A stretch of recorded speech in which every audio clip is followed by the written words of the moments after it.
कुपारी रे 27 और 28 तारीख 2 दिन धरी अनुष्ठित हेब कुपारी शीत महोत्सव। बालेश्वर जिला खैरा ब्लॉक अंतर्गत कुपारी पंचायत इटामुंडी स्थित जगन्नाथ होटेल प्रांगण में गुरुवार सभापति श्रीजुक्त सुमंत जेना अध्यक्षतार एक सांबादिक सम्मेलन अनुष्ठित होइछि। एथिरे संपादक प्रीतिश कुमार महापात्र 2 दिन कार्यक्रम संपर्क में विस्तृत तथ्य प्रदान करथिले।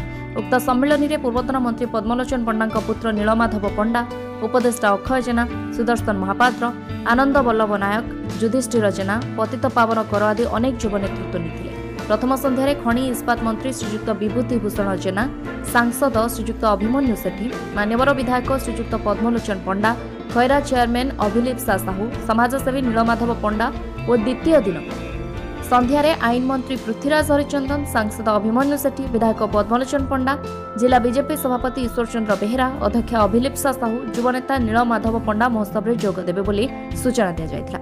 एहा सहित प्रथम संध्यारे असीमा पंडा, द्वितीय संध्यारे सत्यजित प्रधान जोग देवे। महोत्सव आमर 27 तारीख डिसेम्बर 27 एवं 28 तारीख हम 2 दिन धरी हम जेहेतु यहाँ प्रथम थर पर हूँ कुपारी रे, तो से आम 2 दिन रखीचु। यही 2 दिन आमर सफल भाव प्रोग्राम सफल हो गले तो आगु को आम चेष्टा करूँ 3 ରୁ 5 दिन करने।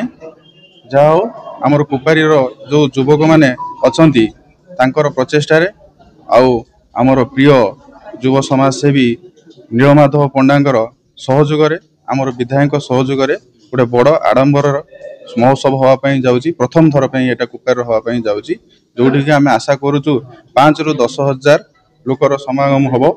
प्रथम दिन आमर माइनिंग मिनिस्टर आसुँच विभूति भूषण जेना महोदय और सेकेंड दिन पृथ्वीराज हरिचंदन महोदय आसुँच। पृथ्वीराज हरिचंदन महोदय आसवे से मेडिकल आमर जो अंबिका मेडिकल अच्छी, अंबिका पाखे जो मेडिकल अच्छी से मेडिकल शुभ देवे। शुभ दे सारापर से प्रोसेसन हो स्टेज पाखक आसवे, स्टेज प्रोग्राम सारिकी से पुणी फेरीजे। मु सुमंत कुमार जेना कुपारी मंडल सभापति एवं शीत महोत्सव कमिटर सभापति।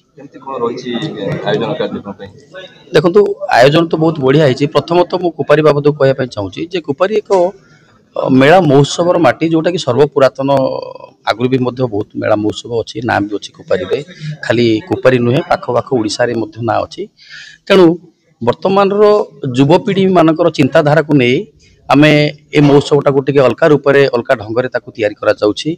आ ता सांगरे आमर सब पंचायत रे भी जो मैंने अच्छा मुख्य मुख्य नेतृत्व माने से माने भी मध्य हमको साहाय्य सहयोग करुछंती।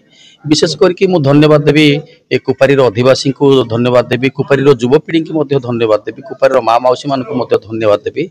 से माने बहुत खुशी ए महोत्सव पाई कहीं ना एत बड़ आयोजन आगुरी मध्य केबे होई नै।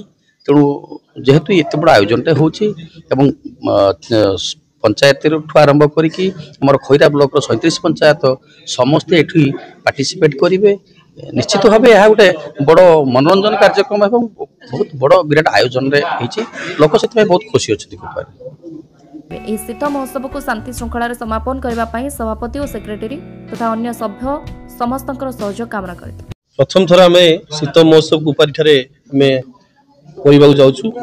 आमर संपादक गुडू जे प्रीतिश, आमर सभापति सुमंत भाई एवं अक्षय भाई, पाखापाखि सब सरपंच समिति आम ये उपस्थित अच्छा। समस्त सहयोग साहाय्य शीत महोत्सव होमर 27-28 2 दिन काल। प्रथम दिन विभूति नायक आमर जो विभूति भूषण जेना आमर खनि मंत्री। आम 1000 ରୁ 2000 मोटरसाइकेल रैली कर अंबिका माँ को दर्शन कर प्रोसेसन बाहर।